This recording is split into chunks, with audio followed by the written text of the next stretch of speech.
कल बंधुओं आप सबसे एक भाव कहा था मैंने कि व्यक्ति हर वस्तु को सुनिश्चित करता है लेकिन अपनी मृत्यु को सुनिश्चित नहीं करता। भीष्म पितामह ने अपनी मृत्यु को सुनिश्चित किया। सुनिश्चित करने का मतलब तात्पर्य मेरा केवल इस भाव से है कि मृत्यु हम सबको पता है कि आनी है हमारे जीवन में।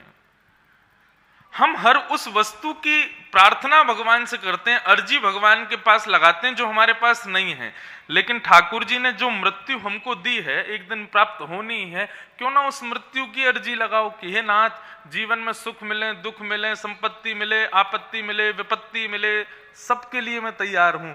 आपसे मुझे कोई शिकायत नहीं है, जो देना है दीजिएगा, परंतु मेरा अंत ऐसा हो, ये मेरी आपसे प्रार्थना है, ये मेरी ख्वाहिश है।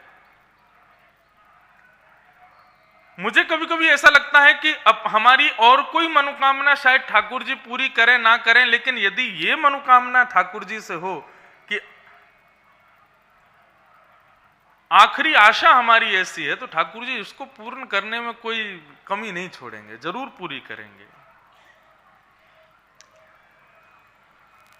भीष्म पितामह की तरह आप भी अपनी मृत्यु की इच्छा रखो, और कैसी इच्छा है वो बना लो। भीष्म पितामह ने पहले तो 5 धर्मों का प्रवचन किया पांडवों को, और 5 धर्म बताने के बाद पांडवों से कहा अब तुम लोग सब इतर हो जाओ, मुझे मेरा काम करने दो। ठाकुर जी सामने खड़े थे और भीष्म पितामह ने भगवान की स्तुति गाई। ये भागवत की दूसरी स्तुति है। पहली स्तुति किसने गाई थी? कुंती ने। दूसरी स्तुति आज गा रहे हैं भीष्म पितामह। कई लोग कथा के इतने रसिक हैं कि वो जब कथा बुक कर लेते हैं कि हमारे यहाँ कथा हो, तो वो कभी कभी एक टॉपिक कहते हैं, महाराज जी हमको केवल 7 दिन में यही सुनना है। एक वैष्णव हैं, उनकी बड़ी इच्छा है कि उनको 7 दिन में केवल 7 स्तुतियां सुननी है भागवत की। कुंती स्तुति, ध्रुव स्तुति, प्रहलाद स्तुति, भीष्म पितामह की स्तुति, गंधर्वों की स्तुति, ये सारी स्तुति प्रकरण हैं भागवत में। अद्भुत हैं ये सब। अब यहां भीष्म पितामह भगवान की जो स्तुति गा रहे हैं, मैं 2-4 श्लोक तो गाऊंगा और उसके बाद में उनका भाव कह करके आगे चलूंगा। बहुत सुंदर स्तुति है भीष्म पितामह की। पुष्पताग्रा छंद संस्कृत में भीष्म पितामह गा रहे हैं। पुष्पताग्रा छंद का भाव यह है, भीष्म पितामह के रोम रोम में बाण लगा है, उठ नहीं सकते भीष्म पितामह, तब भगवान की स्तुति गा रहे हैं। श्री भीष्मोवाच इति मते रूपकल्पिता वितृष्णा भगवत सात्वत पुंगवे विभुम्ने स्वसुखमुपगते क्वचिद्विहर्तुं प्रकृतिमुपेयुषि यद्भव प्रवाह त्रिभुवनकमनं तमालवर्णं रविकरगौरवराम्बरं दधाने वपुरलककुला वृताननाब्जं विजयसखेरतिरस्तु मेन वद्यायुधितुर्गर्जो विधुम्न विश्वक् कचलुलितश्रमवार्यलङ्कृतास्ये मम निशितशरे विविद्यमानः त्वचि विलसत् कवचेस्तु कृष्ण आत्मा।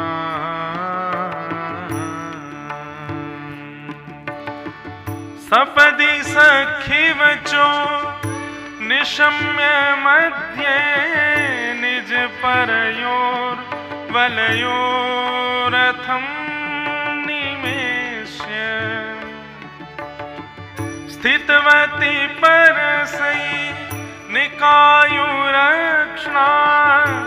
हितवति पार्थ सखे रते ममास्तु व्यवहित प्रतना मुखं निरीक्ष स्वजन वधात् विमुखस्य दोष बुद्ध्या पुमतिमहरदात्मविद्ययाय चरणरति परमस्य तस्य मेस्तु।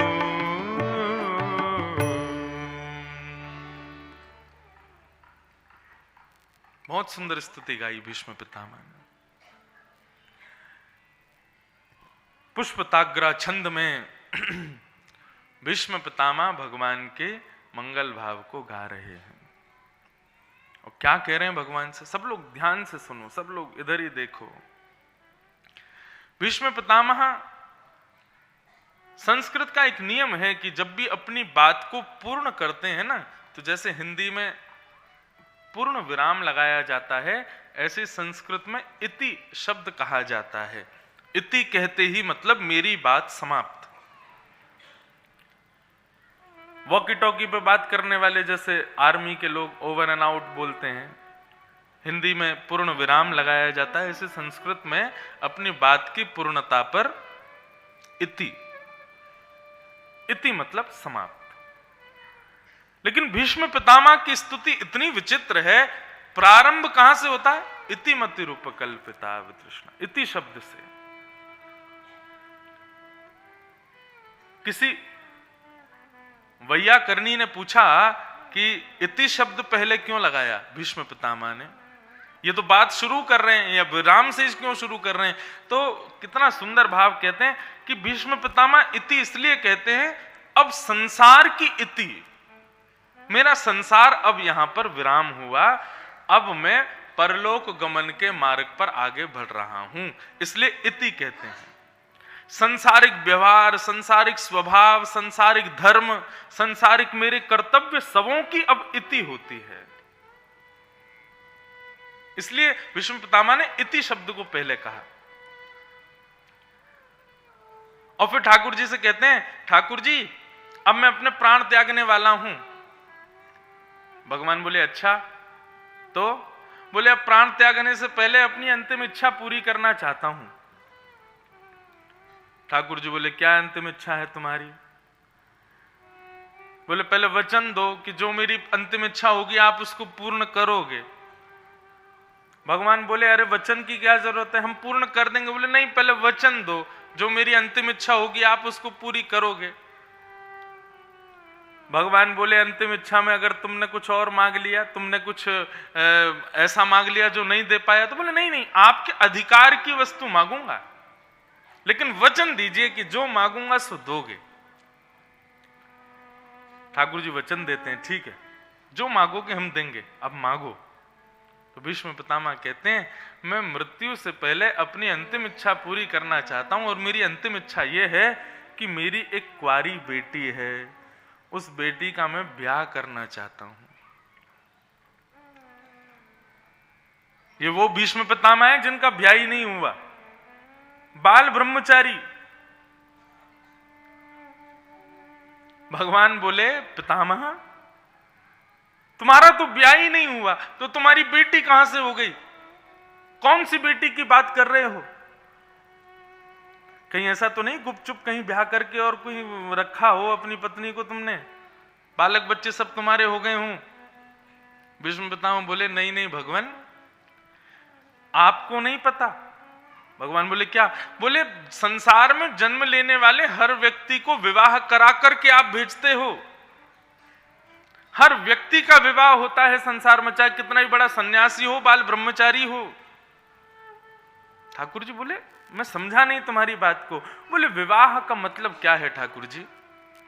एक विशेष प्रकार का भार, उसी को कहते हैं विवाह। हर व्यक्ति के ऊपर एक विशेष प्रकार का भार होता है। किसका? उसकी मन की इच्छाओं का,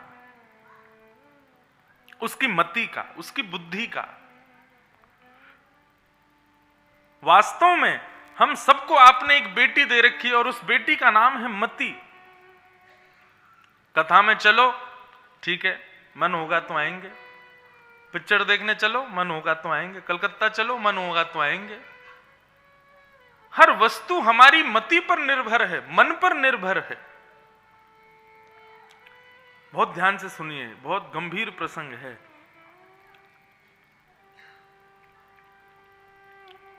मेरी मति को स्वीकार करो भगवान, मेरी मति का विवाह करा दो, मेरी इस बेटी का ब्याह कर दीजिए। ठाकुर जी बोले तुम्हारी मति रूपी बेटी। अब देखो, ये बात कहने का ढंग होता है। सीधे सीधे भीष्म पितामह ये नहीं कह रहे कि मेरी मति को अपने चरणों में लगा लो। भीष्म पितामह कह रहे हैं मेरी बेटी का ब्याह करा दो, मेरी मति रूपी बेटी का कहीं विवाह कर दो। भक्त का स्वभाव, भक्त की वाणी, भक्त का व्यवहार ठाकुर जी को रिझाता है। आप किस भाव से, किस व्यवहार से, किस वस्तु को किस प्रकार से प्रयोजित करते हो। जैसे पाव भाजी यदि किसी ठेला पे खा लो तो 20 रुपए में मिल जाएगी, लेकिन वही 5 स्टार होटल में खाने के लिए जाओगे तो 400 रुपए की मिलेगी। क्यों? प्रस्तुतिकरण होटल में होता है। बढ़िया थाली में लाएंगे, भाजी को सजा के लाएंगे, पाव को थोड़ा सा मॉडिफाई करके लाएंगे तो उसी के पैसे लग जाते हैं। लेकिन वही चीज सामान्य रूप से मिल जाए तो 20 रुपए की है। ठीक वैसे ही बंधुओं, भक्त क्या करता है, अपनी बात को ठाकुर जी के सामने जब प्रस्तुत करता है ना, उसको सुंदर मॉडिफाई करके करता है। भीष्म पितामह सीधा नहीं करे मेरी मति आपके चरणों में अर्पित हो। वो कहते हैं मेरी एक बेटी है, कुंवारी बेटी है, उस कुंवारी बेटी का ब्याह होना चाहिए, मेरी बेटी का ब्याह कर दो। भगवान भी आनंद लेने लगे। भीष्म पितामह मुझसे बोले अच्छा तुम्हारी बेटी का ब्याह करना है, बेटी कोई और नहीं है, मति ही बेटी है। लेकिन प्रस्तुतिकरण देखो भीष्म पितामह का।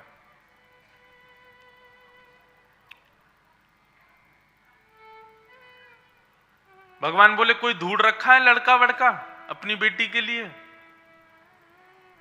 भीष्म पितामह बोले हाँ ढूंढ तो रखा है। बोले कौन? बोले आप। आपसे बढ़िया बेटा कौन है, आपसे बढ़िया लड़का कौन है मेरी मति के लिए? आप ही स्वीकार करो। ठाकुर जी बोले पिता के चाहने से बेटी ब्याह नहीं करती, बेटी से पूछना पड़ता है कि तुमको ये लड़का पसंद है कि नहीं।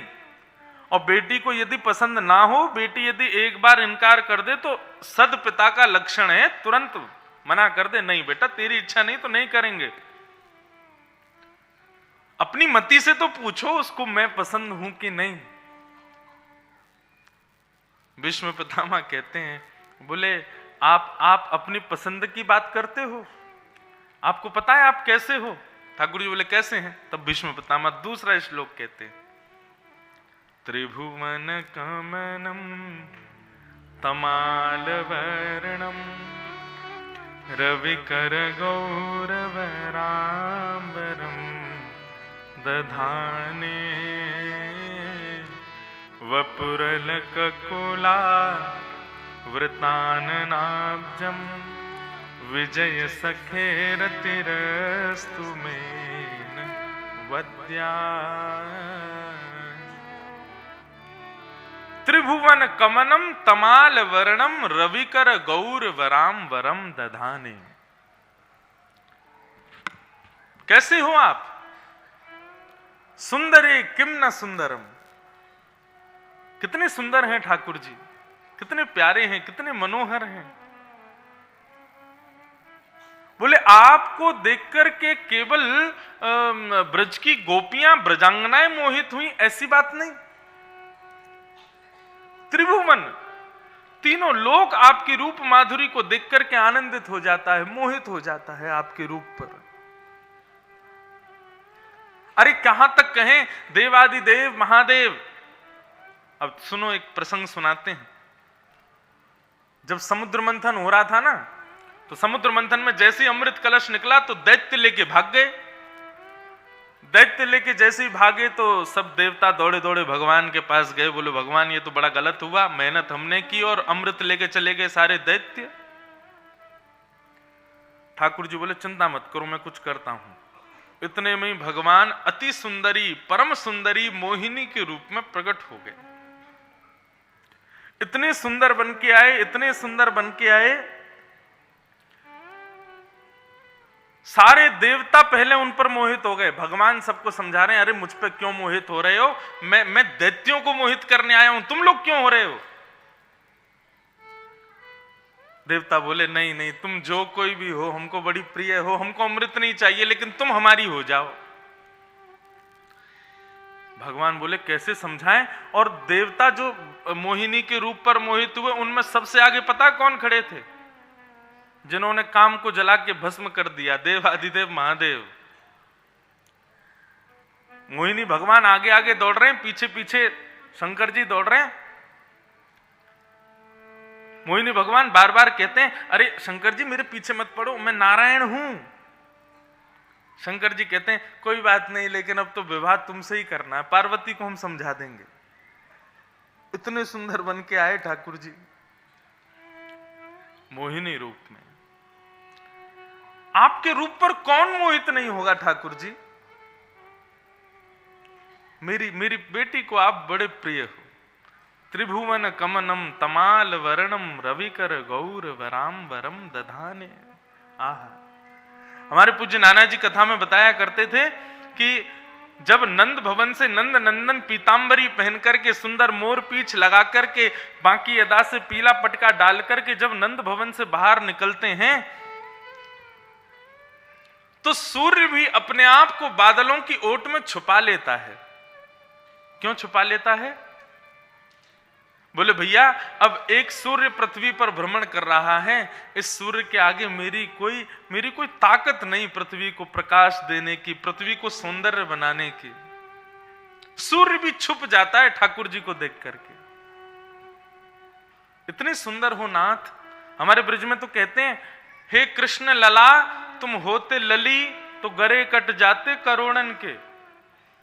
लाला तुमने बहुत बड़ी कृपा करी जो तुम लाला बन के आए। क्यों? यदि तुम लाली बन के आए होते तो वृंदावन में लोग दर्शन थोड़ी करते, ठाकुर जी को देख करके वहीं मूर्छित होके मर जाते। इतने सुंदर हैं। मेरी बेटी को तो आप प्रिय हो, मेरी बेटी से आप विवाह करो। भगवान बोले केवल सुंदरता देख करके ब्याह करना चाहते हो?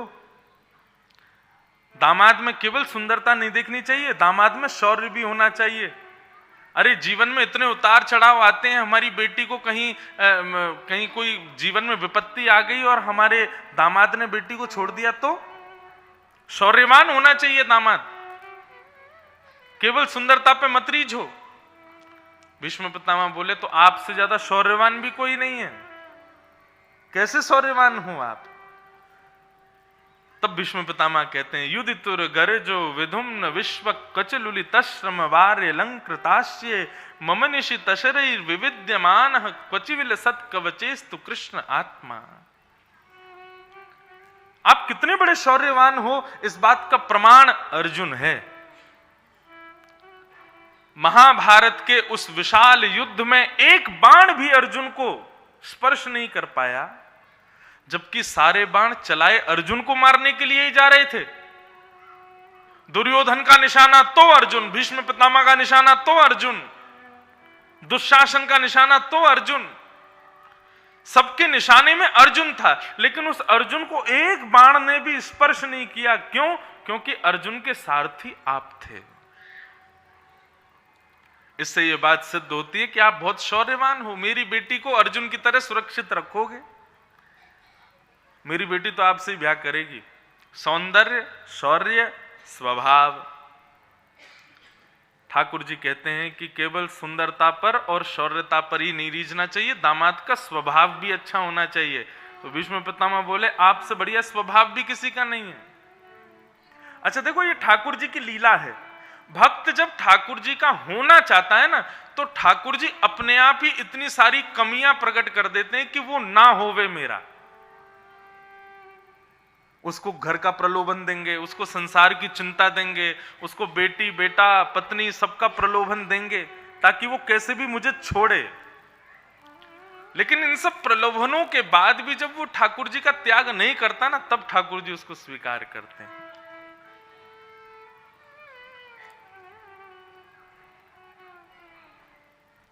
भीष्म पितामह ठाकुर जी से कह रहे हैं, प्रभु आप जैसा स्वभाव भी नहीं है किसी का। कैसा स्वभाव है आपका? सपदि सखिवचो निशम्य मध्य निज परयोर वलयो रथम निमेष्य सेनयोर भयोर मध्य रथम स्थापय। अर्जुन ने आपसे प्रार्थना नहीं करी थी कि मेरे रथ को लेकर के उभय सेना के बीच में चलो। अर्जुन ने आपको आज्ञा दी थी, हे योगेश्वर कृष्ण मेरा रथ लेकर के आइए और रथ में बिठा करके मुझे ले चलिए, मैं देखना चाहता हूं मेरा युद्ध किन से होने वाला है। अर्जुन ने आपसे प्रार्थना नहीं की थी, आज्ञा दी थी आपको। और एक सेवक स्वामी को आज्ञा दे रहा है और स्वामी उसका पालन कर रहा है, यह इस बात का प्रतीक है कि आपका स्वभाव बहुत अच्छा है, आप माननीय नहीं हो। बंधुओं, ये भीष्म पितामह का प्रसंग मैं अभी बहुत सूक्ष्म में ही कह के निकल रहा हूं, लेकिन है बहुत सुंदर। ये छोटे छोटे पॉइंट हैं, इनको लिखते जाइए। स्वभाव ठाकुर जी जैसा नहीं है किसी का।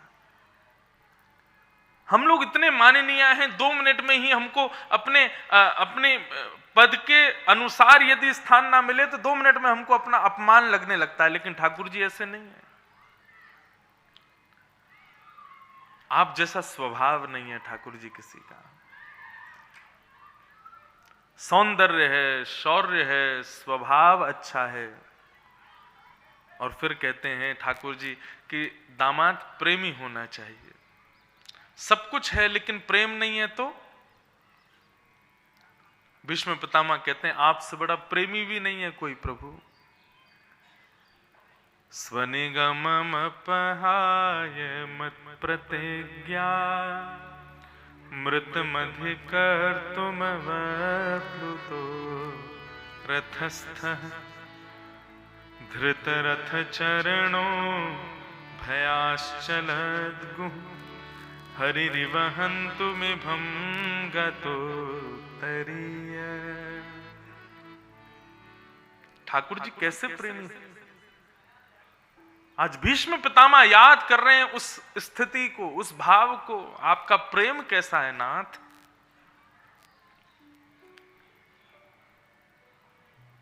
दुर्योधन के सामने आपने प्रतिज्ञा ली थी कि मैं शस्त्र नहीं उठाऊंगा।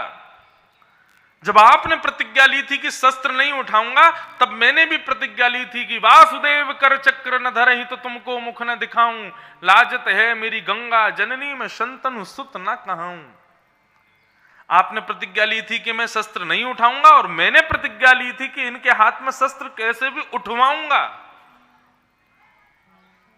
और उस समय महाभारत युद्ध में जब अर्जुन को केंद्र में लेकर के भीष्म पितामह ने बाण चलाने प्रारंभ किए, तब अर्जुन की रक्षा के लिए ठाकुर जी अपने रथ से कूदे। एक दृष्टि भीष्म पितामह की ओर, दूसरी दृष्टि रथ के पहिए की ओर। जैसे ही मौका पाते ही हाथ में रथ का पहिया पड़ा है, रथांग पाणी बनकर के ठाकुर जी झपटे हैं भीष्म पितामह के ऊपर। भीष्म पितामह ने जैसे ही देखा कि हाथ में रथ का चक्का उठा लिया, तुरंत भीष्म पितामह ने धनुष बाण नीचे रख दिया और ताली बजाने लगे, बोले वाह वाह वाह, जय हो जय हो जय हो नाथ। बताओ आप लोगों ने ताली क्यों बजाई?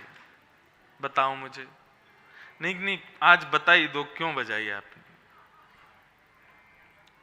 क्या हुआ अभी जो आपने ताली बजाई? भीष्म पितामह की तो मुझे पता उन्होंने क्यों बजाई, आपने क्यों बजाई बताओ। अभी चोरी पकड़ी गई। हाँ, आपको पता है, मुझे पता है। क्यों बजाई भीष्म पितामह ने ताली?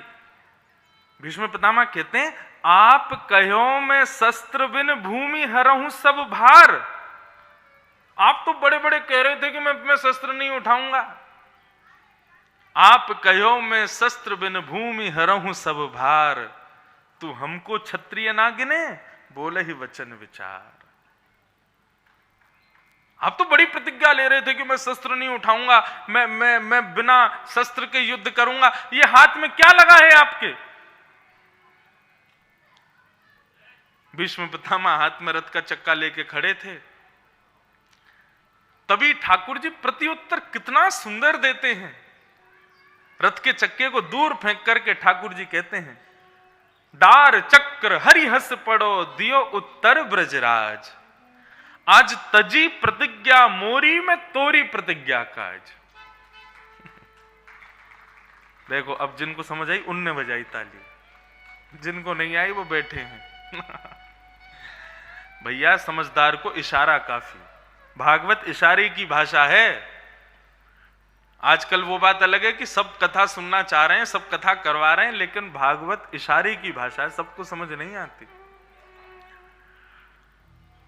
ठाकुर जी ने रथ का चक्का दूर फेंका और दूर फेंक करके भीष्म पितामह से बोले, पितामह आपने प्रतिज्ञा ली थी कि मैं वासुदेव कृष्ण के हाथ में शस्त्र धारण करवाऊंगा, और यदि मैंने ऐसा नहीं किया तो तुमको मुख न दिखाऊंगा।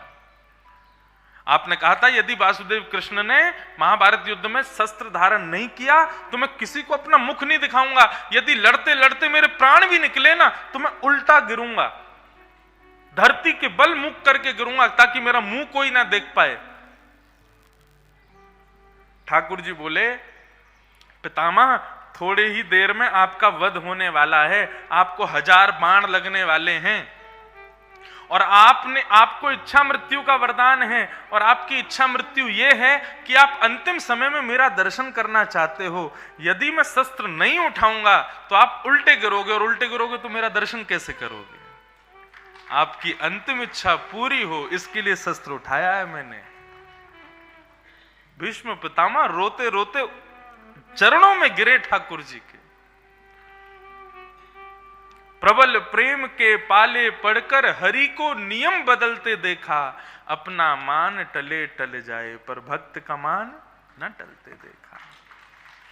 पूरे महाभारत युद्ध में प्रतिज्ञा तोड़ी ठाकुर जी ने, और वो प्रतिज्ञा केवल इसलिए तोड़ी ताकि अंतिम समय जब आवे तब भीष्म पितामह मेरा दर्शन करे, केवल इसलिए। आपके यहां से खीर चोरा गोपीनाथ कितनी दूर हैं? 2-2.5 घंटे का रास्ता है। बालेश्वर में है ना, तो वो उड़ीसा में आता है। हाँ, इतने सुंदर ठाकुर जी हैं, इतने प्यारे ठाकुर जी हैं, जो नहीं गए हों जरूर जाना दर्शन करने। खीर चोरा गोपीनाथ, ये खीर चोरा गोपीनाथ अभी द्वापर युग के या कलयुग के ठाकुर जी नहीं है, ये त्रेता युग के ठाकुर जी हैं। बहुत ध्यान से सुनो।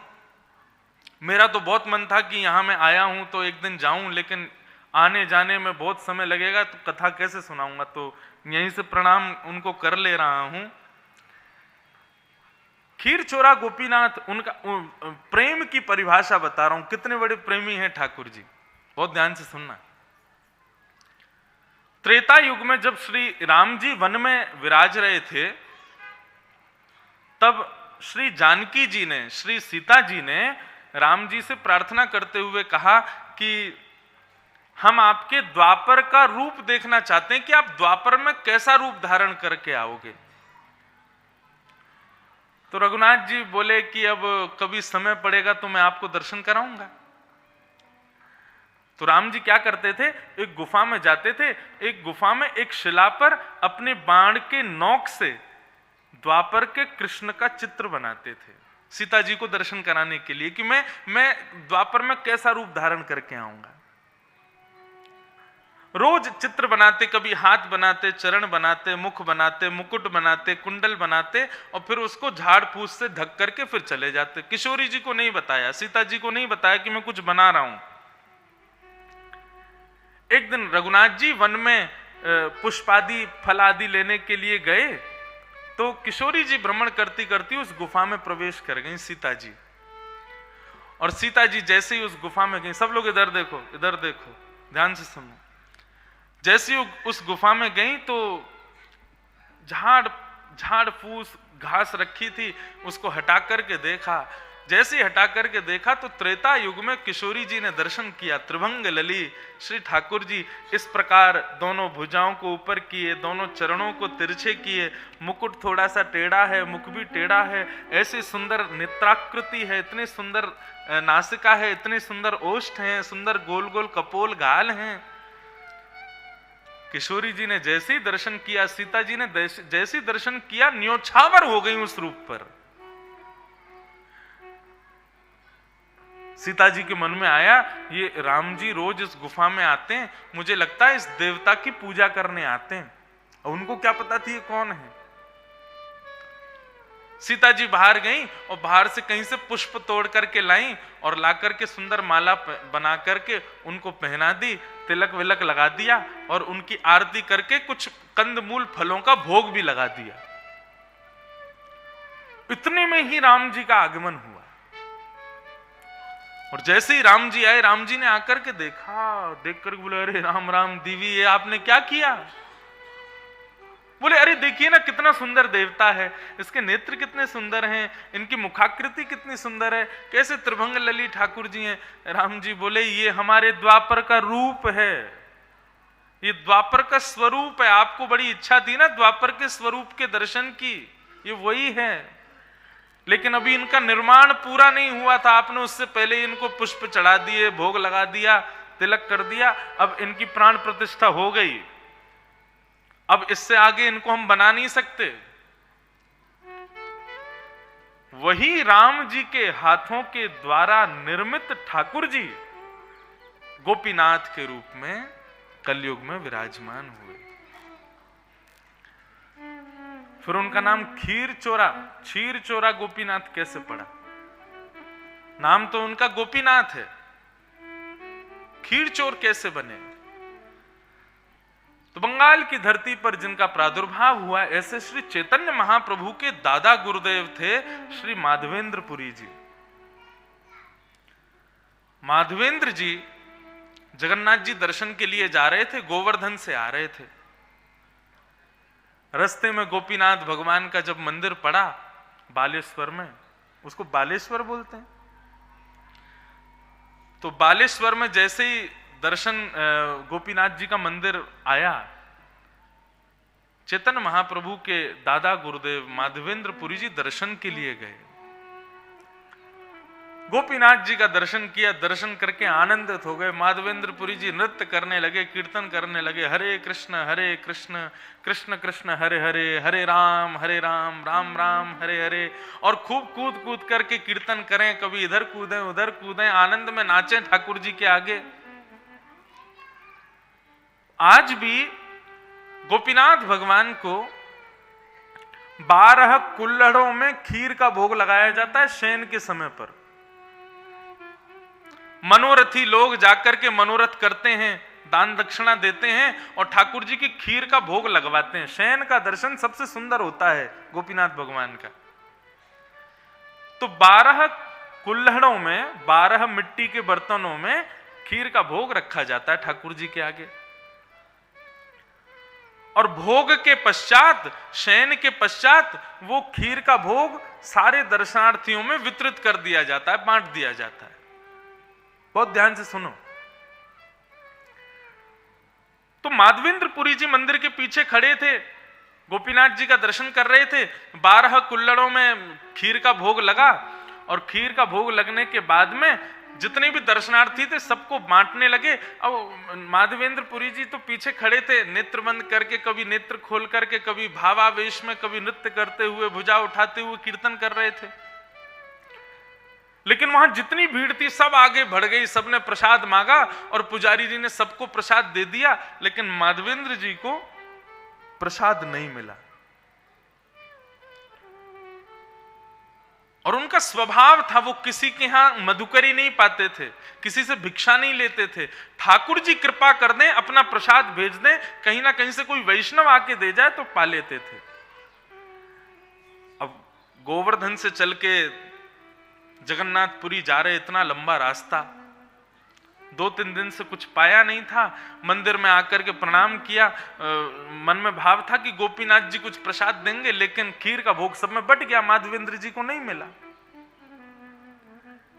माधवेंद्र जी ने प्रणाम किया, बोले कोई बात नहीं गोपीनाथ जी, शायद हमारे भाग्य में नहीं होगी आपकी खीर, लेकिन कोई नहीं, हमारे लिए तो अन्न का काम आपका नाम करता है।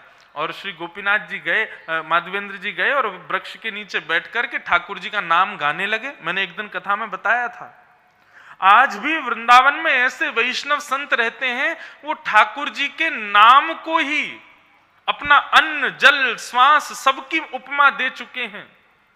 उनको अन्न 2-2 दिन तक नहीं खिलाया जाए तो भी जीवित रहेंगे, केवल नाम सुनाते रहो। माधवेंद्र जी कीर्तन करने लगे, कीर्तन करते करते करते अर्धरात्रि हो गई। यहां गोपीनाथ जी का शयन हो गया था। जैसे ही शयन हुए, अर्धरात्रि में ही गोपीनाथ जी सो नहीं पावे, कभी इधर करवट ले में, कभी उधर करवट ले में, कभी उठ के बैठ जाएं, कभी पानी पी लें, फिर सो जाएं, फिर उठ जाएं, लेकिन गोपीनाथ जी को, ठाकुर जी को नींद ही नहीं आवे। हमारी ब्रज के रसिक जन कहते हैं कि ठाकुर जी का जब कोई भोग लगाओ ना, तो भोग को जितने वैष्णव वहां आए सब में बांट दो, ठाकुर जी की मुख्य थाली का भोग। क्यों? क्योंकि यदि वहां बैठे एक भी वैष्णव को यदि प्रसाद नहीं मिलता और वो व्यक्ति बिना प्रसाद के चला जाता है, तो यह ठाकुर जी की अतृप्ति का कारण है। ठाकुर जी भूखे हैं, 56 भोग रखे ठाकुर जी के आगे। अब ठाकुर जी उसमें से उठा के खा तो जाते नहीं कुछ भी, ठाकुर जी के सामने रखा रहता है। ठाकुर जी का पेट भरा ये कैसे पता चले? एक भी दाना बचे नहीं, सब बट जाए तो समझना ठाकुर जी तृप्त हो गए। यदि आपका भोग बच गया, आपकी सामग्रियां बच गईं और वो बची हुई सामग्री आप किसी को दे नहीं पाए, कहीं रखी रह गई, तो ये इस बात का द्योतक है कि आपके ठाकुर जी भूखे रह गए। भोग के बाद में सामग्री बचे ना, सब में बट जाए तो समझो हाँ ठाकुर जी तृप्त हो गए, बल्कि कम पड़ जाए और मंगानी पड़े तब समझना ठाकुर जी का पेट भर गया है, आनंदित हो गए ठाकुर जी। माधवेंद्र जी को प्रसाद नहीं मिला, ठाकुर जी की अतृप्ति हो गई। ठाकुर जी रात भर बेचैन, कभी इधर करवट लें उधर करवट लें, और ठाकुर जी बोले कहां जाऊं, क्या करूं, बड़ी तेज भूख लगी है। इतने में ही ठाकुर जी ने पुजारी जी को स्वप्न दिया और स्वप्न में जाके बोले मुझे बहुत जोर से भूख लगी है, जल्दी मेरा मंदिर खोल। पुजारी बोलो आपको इतनो सारो खीर को भोग लगायो, अभी भी भूखे रह गए आप? बोले कितने कितने कुल्लड़ भोग लगे मुझको? बोले 12 कुल्लड़न में भोग लगे। बोले नहीं, आज केवल 11 कुल्लड़ भोग लगाए। पुजारी बोले नहीं नहीं, हम तो रोज गिन के 12 कुल्लड़ रखते हैं, 11 कुल्लड़ कैसे हो गए? बोले मेरा भोग ऐसे थोड़ी लगे, मेरे सामने रखवे से, मेरे भक्तन में जब बांट दियो जावे, सब बाकू प्रेम से पाले तब मेरा पेट भरे। तुमने आज 11 कुल्लड़ भोग बांटा है, 12 कुल्लड़ नहीं। पुजारी जी बोले नहीं नहीं, हमने 12 कुल्लड़ बांटा है। बोले नहीं, तुमने 11 कुल्लड़ बांटा है, क्योंकि मेरा माधवेंद्रपुरी भक्त पीछे खड़ा था, मुझे पता था इतनी भीड़ है कि उस तक भोग नहीं पहुंच पाएगा, इसलिए 12वां कुल्लड़ मैंने अपनी जेब में छुपा लिया था, मैंने अपनी पीतांबरी में बांध लिया था। इसलिए अभी आओ मंदिर खोलो, हमारी पीतांबरी में से 12वां कुल्लड़ जो रखा बचा हुआ भोग का, उसको लेके जाओ और माधवेंद्र जी को अभी जाके खिलाओ, तब मेरी भूख मिटेगी। पुजारी जी नेत्र खुले, स्नान किया, रात के 2 बजे भागे दौड़े सीधे मंदिर में, ताले आदि खोल करके देखा गोपीनाथ जी शयन कर रहे हैं। ठाकुर जी के बगल में, इनको ये जो जेब होती है इसको बोलते हैं गोजा। जैसे ही ठाकुर जी के गोजा में हाथ डाला तो उसमें 1 कुल्लड़ खीर रखी हुई थी, ठाकुर जी ने छुपा के रख ली थी। पुजारी जी के नेत्र सजल हो गए, बोले जय हो नाथ, जय हो कृपानाथ, आपकी कृपा कैसी, आपकी लीला कैसी। लेकर के गए, पूरे स्थान में ढूंढा कहीं माधवेंद्र जी मिल जाएं, तभी देखा एक वटवृक्ष के नीचे उर्ध्वबाहु होकर के आर्तनाद के साथ में महामंत्र का गान कर रहे थे। तभी पुजारी जी गए, जाकर के प्रणाम किया और प्रणाम करते हुए कहा ठाकुर जी गोपीनाथ जी का भोग पा लीजिए भगवान। बोले गोपीनाथ जी का भोग तो सारा वितरित हो गया था, सारे भक्तों में बट गया था, फिर ये कहां से? तब उन्होंने पूरा वृत्तांत बताया। बोले कि महाराज 11 कुल्हड़ भोग बटा था, जल्दीबाजी में मुझे भी याद नहीं रहा कि 12वां कुल्हड़ कहाँ है। 12वां कुल्हड़ आपके लिए ठाकुर जी ने छुपा लिया था और अभी मुझे भेजा है कि जाकर के आप माधवेंद्र जी को पवाओ। माधवेंद्र जी भी खूब रुदन करने लगे, भाव में आ गए, नेत्रों से अश्रुधार बहने लगी। पुजारी जी से निवेदन करते हुए कहा, बोले हमारी केवल एक बात मान लीजिए। बोले क्या? बोले सदा सर्वदा के लिए श्री गोपीनाथ जी का नाम अब बदल दो। बोले क्या रखें? बोले नाम तो गोपीनाथ ही रहने दो, लेकिन इनका नाम धर दो खीर चोरा गोपीनाथ। और तब से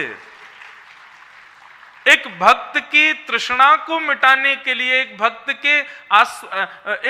के स्वाद को पूर्ण करने के लिए, एक भक्त के भाव की पूर्ति के लिए ठाकुर जी ने इस कलिकाल में खीर को चोरी किया, इसलिए उनका नाम पड़ गया खीर चोरा गोपीनाथ। बोलो खीर चोरा गोपीनाथ की। अब हो गया मेदिनीपुर में बैठे बैठे प्रणाम हो गया ठाकुर जी को। ठाकुर जी का स्वभाव बड़ा मधुर है बंधु, लेकिन मैं एक पद गाता हूं शिकायत करते हुए ठाकुर जी से, आप लोग भी मेरे साथ में गाना।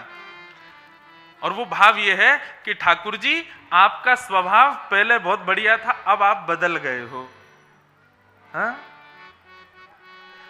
हम में भी थोड़ा बहुत तो भक्ति है, हम में भी थोड़े बहुत भाव हैं, लेकिन हमको ऐसी लीला का दर्शन आप क्यों नहीं कराते हो नाथ? अच्छा एक बात कहूं, मुझे तो बहुत हुए हैं भाव। अपनी कथा में कहा करता हूं कि भक्ति केवल प्रेम का अधिकार, भक्ति केवल सेवा का अधिकार, भक्ति केवल अनुग्रह प्रार्थना का अधिकार नहीं देती है। भक्ति कभी कभी ठाकुर जी पर क्रोध करने का भी अधिकार देती है। और एक बात कहूं, ये ज्यादा इनकी मनुहार करके, ज्यादा इनकी प्रार्थना और सेवा करके इनको सिर पर मत चढ़ाना, कभी कभी इनको डांट फटकार भी दिया करो। कभी कभी। लेकिन हां, कोई प्रेम नहीं करता, कोई सेवा नहीं करता, उसके बाद डांटे तो उसको तो अपराध लगेगा। जो खूब सेवा करे, जो भाव से रहे। हमारे वृंदावन में कितनी घटना होती है ऐसी।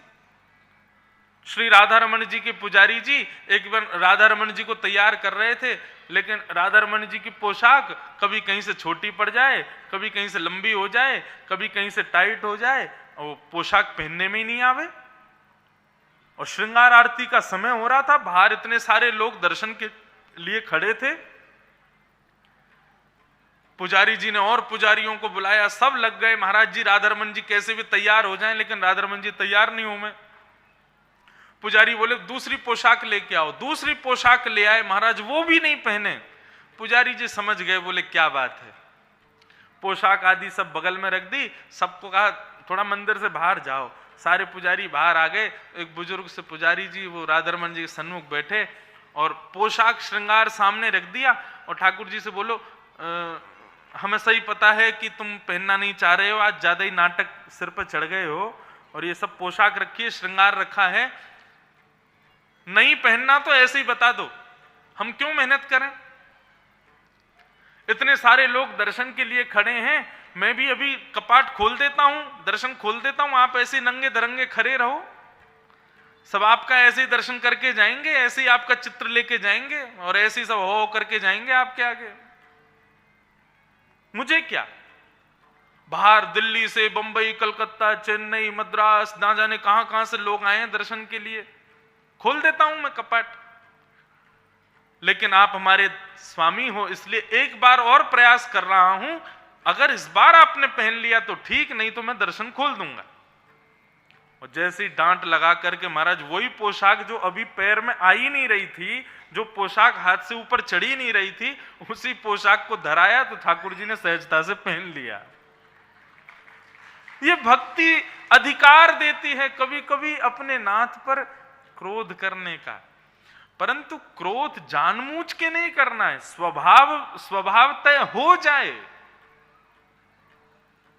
और वो क्रोध भी सांसारिक क्रोध नहीं बंधुओं, भक्ति भाव का ही क्रोध हो, वो स्वीकार है नाथ को। भीष्म पितामह ने भगवान की स्तुति गाई और स्तुति गाते हुए अंतिम क्षण जैसी समीप आया, उत्तरायण के सूर्य हुए, भीष्म पितामह ठाकुर जी को देखते देखते अपने प्राणों का परित्याग कर देते। बोलो भक्त वत्सल भगवान की। भीष्म पितामह पर कृपा की ठाकुर जी ने। तत्पश्चात ठाकुर जी द्वारिका गए। ठाकुर जी के द्वारिका के जाने के उपरांत उस बालक का जन्म हुआ जिस बालक की भगवान ने गर्भ में जाके रक्षा की थी, और उस बालक का नाम परीक्षित रखा गया। परीक्षित धीरे धीरे बड़े हुए। अर्जुन एक बार द्वारिका गए, परंतु आज द्वारिका से लौटने में अर्जुन को 6 महीने लगे। चिंता हुई युधिष्ठिर को कि इतना लंबा समय हो गया, अर्जुन अभी तक लौट करके नहीं आए। तब युधिष्ठिर जी भीम से कहते हैं कि भीम पता तो लगाओ, अर्जुन को गए 6 महीने हो गए, अभी तक लौट के नहीं आया। द्वारिका में सब कुशलता तो है ना, सब मंगल तो है ना। युधिष्ठिर जी इतना कह ही रहे थे, तभी मुख्य द्वार पर एक दीनहीन सा व्यक्ति आके गिर पड़ा। दौड़ करके देखा तो कोई और नहीं, अर्जुन ही था। अर्जुन तेजहीन, बिना मुकुट के, बिना कवच के, बिना गांडीव धनुष के अर्जुन को देख करके युधिष्ठिर जी थोड़े घबरा गए। बोले अर्जुन तुम तो द्वारिका गए थे ना, ये सब तुम्हारी स्थिति कैसे हो गई?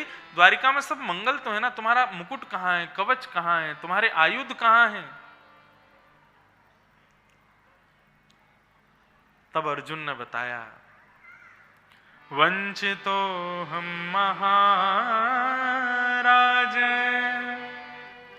हरिणाम बंधुरूपिण येन ते पहितम तेजो देव विस्मापनम महत्। महाराज द्वारिकाधीश अपनी लीला पूरी करके चले गए, जिनकी वजह से हस्तिनापुर का राज्य हमको प्राप्त है, जिनकी वजह से गांडीव धनुष के बल से मैं पूरे विश्व पर राज्य करता था, आज वो कृष्ण हमें अकेला छोड़ के चले गए भैया। जिन कृष्ण की वजह से इंद्र का आधा सिंहासन हमेशा खाली रहता था कि जब चाहे अर्जुन आके बैठ सकता है, वो कृष्ण हमें छोड़ के चले गए।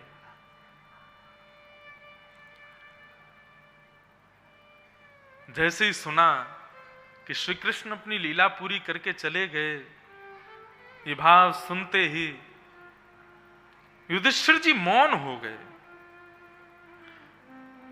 जिन कृष्ण की कृपा से, जिनके उपकार से हम लोग हस्तिनापुर पर राज्य करते हैं, जिनकी कृपा से महाभारत युद्ध जीता है, आज वो कृष्ण में अकेला छोड़ के चले गए।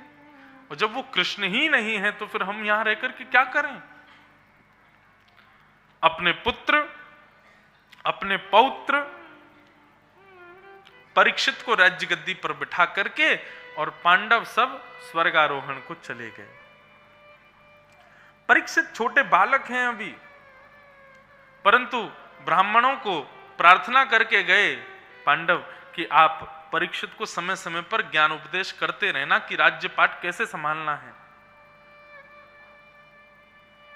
परीक्षित जी धीरे धीरे बड़े हुए, ब्राह्मणों के नेतृत्व में रहकर के बड़े हुए, इसलिए संत सेवी बने। परीक्षित के राज्य में कोई भी दूषित कृत्य नहीं होता। परीक्षित जी के राज्य में सब बिल्कुल मंगल था। एक दिन परीक्षित जी वन में भ्रमण कर रहे थे, तभी परीक्षित ने एक आश्चर्य देखा। और आश्चर्य क्या देखा? एक वृषभ यानी कि एक बैल अपने एक पैर पर खड़ा है, 3 पैर उसके काट दिए हैं, और एक काला काला व्यक्ति उसके चौथे पैर को भी काट रहा है। परीक्षित ये दृश्य देख करके घबरा गए, बोले ये क्या हो रहा है? मेरे राज्य में हिंसा हो रही है। तलवार निकाल करके मारने को भागे उस काले व्यक्ति को, तो वो शरण में आ गया, चरण छू लिए, महाराज मुझे मत मारिए। परीक्षित पूछते हैं तुम कौन हो? बोले मैं कलयुग हूं। तुम कलयुग हो? बोले जी मैं कलयुग हूं। और ये वृषभ कौन है, ये बैल कौन है? बोले ये धर्म है। धर्म के 4 चरण होते हैं बंधुओं, सत्य, दान, दया और पवित्रता। जिसके अंदर ये चारों चीजें हैं या चारों में से कोई एक भी है, वो व्यक्ति धर्मावली है। कौन कौन से? सत्य, दान, दया और पवित्रता। परंतु कलयुग में धर्म केवल एक ही पैर पर खड़ा है, उसके 3 पैर कट चुके हैं। कौन कौन से? दया, दान और पवित्रता। कलयुग में लोगों के अंदर दया नहीं रह गई है, केवल दिखावा रह गया दया का। दया का केवल आडंबर करते हैं हम लोगों में दया बची नहीं है अब। दूसरा दान, दान भी नहीं बचा कलयुग में। दान हम लोग कब मानते हैं श्रेष्ठ? जब दान करने के बाद में ढिंडोरा पीट देते हैं, व्हाट्सएप पे ग्रुप बना के सबको बता देंगे हमने इतना रुपया दान किया, इतने कंबल दान किए, इतने अन्न दान किए। दूसरे दिन अखबार में फोटो छपवा देंगे, तब संतुष्टि होती है, हाँ मैंने दान किया। आज स्थिति ये हो गई है कि व्यक्ति यदि कोई अच्छा कृत्य करता है, परोपकार करता है, तो जब तक उस परोपकार की बात को फैला नहीं देगा तब तक उस परोपकार को श्रेष्ठ नहीं मानता। हम कथा करने जाते हैं, लोग बाग मिलने आते हैं, तो कई लोग बड़े इस ढंग से अपने परोपकार को बताते हैं कि बस पूछो मत। महाराज जी साल में 2 बार खाटू श्याम जाता हूं दर्शन करने। मैंने अच्छा, अकेला नहीं जाता, 2000 लोगों को लेके जाता हूं साथ में, लेकिन मैं किसी से कुछ मांगता नहीं, कुछ कहता नहीं हूं। मैं सबकी व्यवस्था उत्तम करता हूं, वहां पर बताता भी जाएगा और ये भी कहता जाएगा मैं किसी से कुछ कहता नहीं हूं। 200 रुपया लेता हूं बस, लेकिन मेरा स्वभाव नहीं बताने का। मैं किसी से कुछ कहता नहीं, बस लेके जाता हूं, सबको दर्शन हो। मेरा तो यही भाव रहता है, हमारे समाज के लोग सबको दर्शन हो, खाटू श्याम जी का, श्रीनाथ जी का। अब की बार हम गोवर्धन भी जा रहे हैं तो लगभग 2-2,500 लोग वहां पर भी आ रहे हैं, लेकिन मेरा भाव नहीं किसी के आगे कहने का। फिर एक मैगजीन निकाल के देंगे, इसमें पेपर के कटआउट लगे हैं, हम जब खाटू श्याम जाते हैं तो वहां के लोग छाप देते हैं। मेरा तो भाव नहीं, वहां के लोग कर देते हैं। अब भाई तुम सब तो बताते जा रहे हो, फिर ये भी कहते जा रहे हो मैं किसी से कुछ कहता नहीं, मैं किसी को बताता नहीं। दान नहीं रह गया है, दया नहीं रह गया, आडंबर हो गया है हमारा सब कुछ।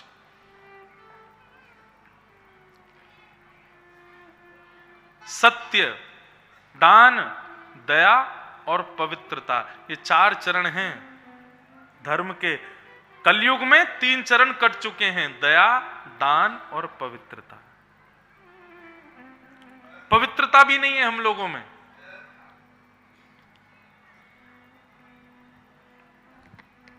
भारत के लोग स्वयं को पवित्र बताने का बहुत दावा करते हैं। कभी जाके देखिए शिवालयों में, कभी जाकर के देखिए मंदिरों में, क्या दुर्गति करके आते हैं हम मंदिरों की। कुछ महीने पहले मेरी कथा थी बनारस में। काशी विश्वनाथ का सुबह मंगला दर्शन करने के लिए गया। मंगला दर्शन के बाद में और फिर हजारों की भीड़ चारों तरफ से मंदिर में जैसी प्रवेश करती है, हाथों में कटोरियां लिए, डिस्पोजल ग्लासों में दूध लिए और बिस्लरी की बोतलों में गंगाजल लिए, और जहां से उनको जगह मिलती है वहीं से विश्वनाथ भगवान पर फेंक देते हैं। धतूरा बिलपत्र तो ऐसे डालते हैं कि शंकर जी के भी कहीं कहीं खरोंच आ जाती होगी बेचारे, पार्वती जी लेप ही लगाती रहती होंगी। हमने आडंबर बना लिया सब कुछ। केवल एक चरण बचा है धर्म का, और वो है सत्य, और वो सत्य भी आधा कट चुका है। आज सत्य केवल कितना बचा है पता है? हम बोलते तो झूठे ही हैं, बोलने के स्वभाव में तो झूठ ही है, लेकिन हां सुनना सच चाहते हैं, सुनना असत्य नहीं चाहते। केवल इतना सत्य बचा है। बोलते सब झूठे ही हैं, लेकिन जब खुद की सुनने की बारी आती है तो किसी को झूठ सुनना प्रिय नहीं होता, सबको सत्य सुनना है। धर्म के 4 चरण, इन चारों को बचाने का प्रयास करो। सत्य, दान, दया और पवित्रता।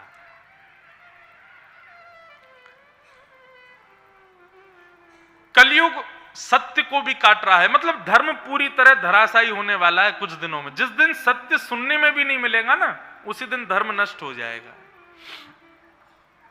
सत्य क्या है? भगवत कथा ही सत्य है, भगवत चर्चा ही सत्य है, ये सत्संग ही सत्य है। जिस दिन यही समाप्त हो जाएगा, नष्ट हो जाएगा, उसी दिन कलयुग धर्म समाप्त और घोर कलयुग प्रारंभ। मैं ऐसा मानता हूं घोर कलयुग कब आएगा? बोले जब कथाओं में सुनने वालों की गिनती उंगलियों पर कर ली जाएगी ना, उस दिन घोर कलयुग आ जाएगा।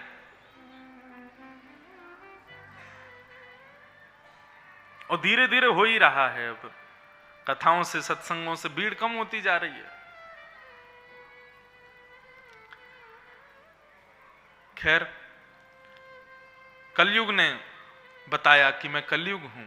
तब यहां पर श्रीमद् भागवत में इतना सुंदर संवाद है उस धर्म का और परीक्षित का।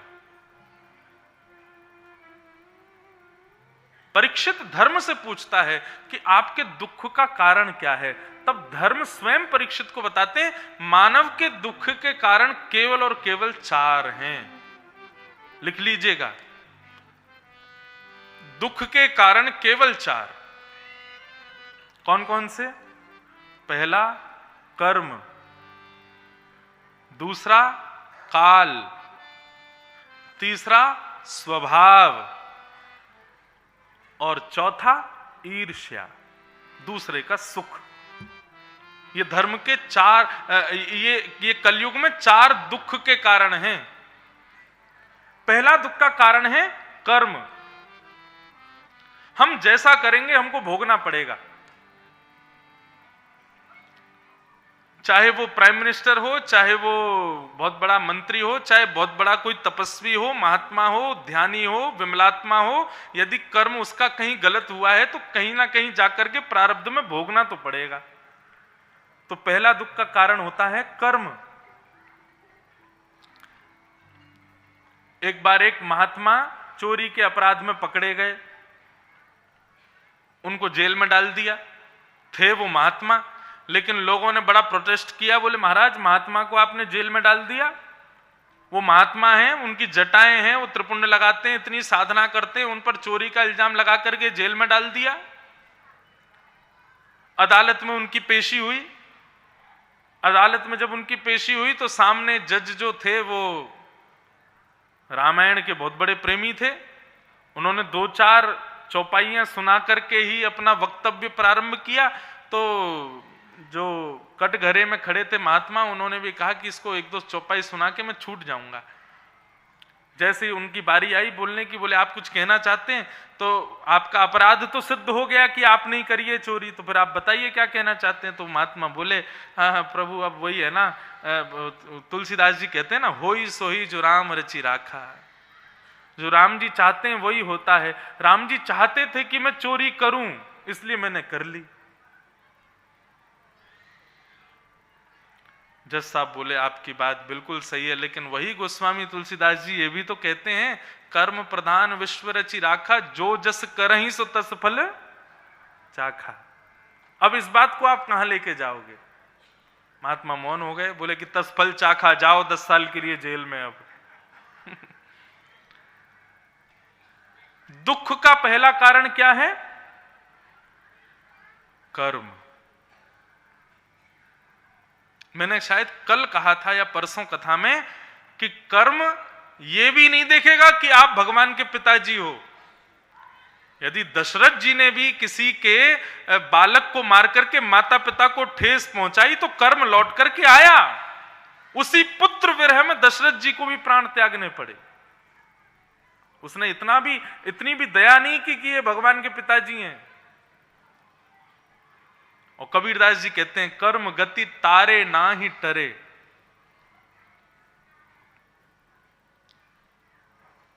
दूसरा दुख का कारण है काल, समय।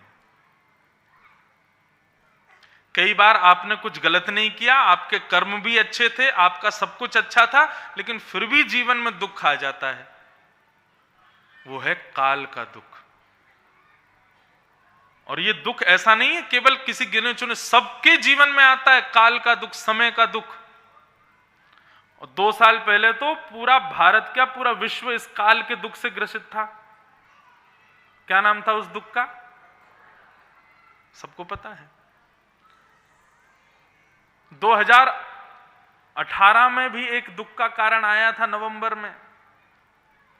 18 में आए थे। नोटबंदी कब हुई थी? 16 में। जिनको बहुत दुख है वही जोर से बोले। तो ये सब क्या है? कोरोना का आना, नोटबंदी हो जाना, एक महामारी का फैल जाना, ये सब काल के दुख हैं। अच्छा, ये तो देखिए सार्वभौम काल के दुख, लेकिन कई बार हमारी प्राइवेट लाइफ में भी, पर्सनल लाइफ में भी कई बार हमारा समय खराब रहता है, काल का दुख होता है। अब ये काल का दुख जो होता है ना, यह भी एक प्रकार से छुपा हुआ कर्म का ही दुख है। आपके पूर्व जन्म के कर्म का, आपके किसी गुप्त कर्म का जो आपको पता भी नहीं है, उसकी वजह से आप भोग रहे हो। पहला दुख का कारण, वो सत्यनारायण भगवान की कथा आती है ना, सत्यनारायण भगवान कथा में एक कथा हम लोग सुनते हैं। एक व्यापारी था, उसने सत्यनारायण भगवान की पूजा रखी और पूजा करके कहा एक संतान हो जाएगी तो मैं आपकी कथा कराऊंगा। उसके घर में एक पुत्री का जन्म हुआ, उसने सत्यनारायण भगवान की कथा नहीं करवाई। फिर वो पुत्री बड़ी हो गई तो उसका ब्याह कर दिया। ब्याह करने के बाद में वो पुत्री विदेश जाके रहने लगी अपने पति के साथ, तो उसने अपने पिता को भी बुला लिया। पिता भी अपने दामाद के साथ व्यापार में हाथ बटाने लगे। एक दिन राजा के यहां पर चोरी हो गई और चोर सारा धन लेकर के भाग रहे थे, सैनिक चोरों के पीछे भाग रहे थे। तभी चोरों ने एक गली में घुस करके सारा धन उस व्यापारी की दुकान में फेंक दिया और चोर वहां से भाग गए। और हुआ क्या कि राजा के सिपाहियों ने आकर के उस व्यापारी को बंदी बना लिया और उसको कारागृह में डाल दिया। इसको क्या कहते हैं? काल का दुख, समय का दुख। तो कर्म का दुख, काल का दुख, और तीसरा दुख का कारण है स्वभाव। कई लोगों के स्वभाव ही दुखी होता है। सब कुछ बढ़िया है लेकिन फिर भी वो दुखी ही रहते हैं। पूछो भैया तुम रो क्यों रहे? बोले रो नहीं रहा, मेरा चेहरा ही ऐसा है। इतने उदास क्यों बैठे? उदास नहीं हूं, मेरा मुंह ही ऐसा है। कई लोगों के स्वभाव में दुख होता है। उनके लिए कितना भी अच्छा कर दो, कर करके हार जाओ, लेकिन वो सुखी नहीं होते। ऐसा व्यक्ति हर परिवार में होता है।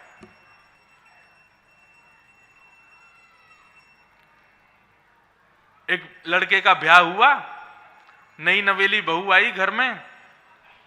बहू ने आकर के सुंदर रसोई बनाई, दाल सब्जी रोटी बना करके सासू मां को परोस दी। सासू मां ने जैसी दाल खाई तो दाल में थोड़ी नमक कम थी। सासू मां स्वभाव की दुखी, बहू को बुला करके सुनाना शुरू कर दिया, तुम्हारे माता पिता भाई बंधु किसी ने कुछ सिखाया नहीं तुमको? ऐसे दाल बनाते हैं, इसमें नमक नहीं है, इसमें नींबू नहीं है, एक चम्मच और दो मेरे को दाल। और दाल पीती भी जा रही है बार बार, और फिर कहती है तुमको कुछ आता नहीं, सिखाया नहीं। स्वभाव से दुखी। बहू भी सोच रही है तो फिर इतना गाली दे रही हो, पी क्यों रही हो दाल फिर? लेकिन स्वभाव से दुखी। और लेके आओ थोड़ा सा पी के, बिल्कुल नमक नहीं है इसमें, कैसी बना दी है, नींबू तो निचोड़ना चाहिए था, एक चम्मच और डालो इसमें। दूसरे दिन बहू ने कढ़ी बनाई, बढ़िया सब देख के नमक मिर्च आदि सब बढ़िया से डाला। सासू मां को जैसी परोसा, सासू मां ने जैसी पाया, फिर से गुस्सा करने लगी। बाहर आओ निकल के। रसोई से बाहर आई, बोले क्या हो गया मैया, कैसी कढ़ी बनाई है? बोले क्यों कोई कमी? बोले नहीं बिल्कुल बढ़िया है, नमक भी अच्छा है, मिर्च मसाले भी सब बढ़िया हैं। तो फिर आप गुस्सा क्यों कर रही हो? बोले मैं इसलिए गुस्सा कर रही हूं, तूने कल कैसे बिगाड़ी थी दाल, मुझे कल की दाल पर गुस्सा आ रहा है अभी तक। इसको कहते हैं स्वभाव से दुखी। बेमतलब में ही गर्म हुए जा रहे हैं, कोई बात की बात नहीं, फिर भी उनका गुस्सा ठंडा ही नहीं हो रहा है।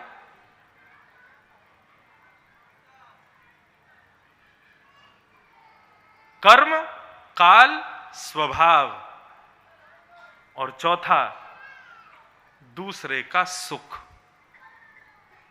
दूसरे का सुख हमारे दुख का कारण बन जाता है।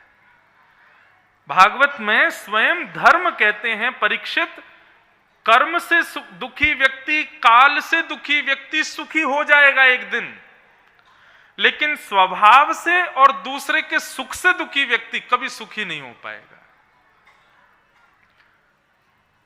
जो स्वभाव से दुखी है और दूसरे के उज्जवल भविष्य से दुखी है, ऐसे व्यक्ति को संसार में कोई सुखी नहीं कर सकता। दुख के इन 4 कारणों पर चर्चा हुई। तत्पश्चात कलयुग को परीक्षित ने कहा कि तुम मेरे राज्य को छोड़ करके चले जाओ। कलयुग बोला, कहां जाऊं भगवान, आप सार्वभौम राजा हो, पूरी पृथ्वी के राजा हो, मैं कहां जाऊं? आप कृपा करके मुझे कुछ स्थान दे दीजिए, मैं वहीं रहूंगा। और कलयुग को 4 स्थान दिए गए। जिन व्यक्ति को अपना कल्याण चाहिए वो इन 4 स्थानों में कभी ना जाएं। द्यूतम पानम स्त्रियः सूना यत्रा धर्मश्चतुर्विध पुनश्चयाचमानाय जात रूप मदात् प्रभो। 4 स्थान पहले दिए, बहुत ध्यान से सुनिए। जिन लोगों को अपना कल्याण चाहिए वो ये 5 काम कभी भूल के ना करें। और मैं तो व्यासपीठ से ये भी कह देता हूं, जो व्यक्ति इन 5 कामों से बचा हुआ है ना, ऐसा व्यक्ति कलयुग में है ही नहीं। वो या तो त्रेता में है, द्वापर में है, सतयुग में है। क्योंकि कलयुग का निवास पूरी पृथ्वी पर नहीं है। कलयुग का निवास केवल 5 स्थानों पर। परीक्षित जी ने बांध दिया उसको अपने घरों में निवास, उसको अपनी बुद्धि में निवास, उसको अपने स्वभाव में निवास हम लोग देते हैं इन 5 मार्गों से। कलयुग के घर में आने के 5 रास्ते हैं। इन 5 रास्तों को बंद कीजिए आज, अभी, इसी वक्त। कौन कौन से? पहला, द्यूतम यानी कि जुआ।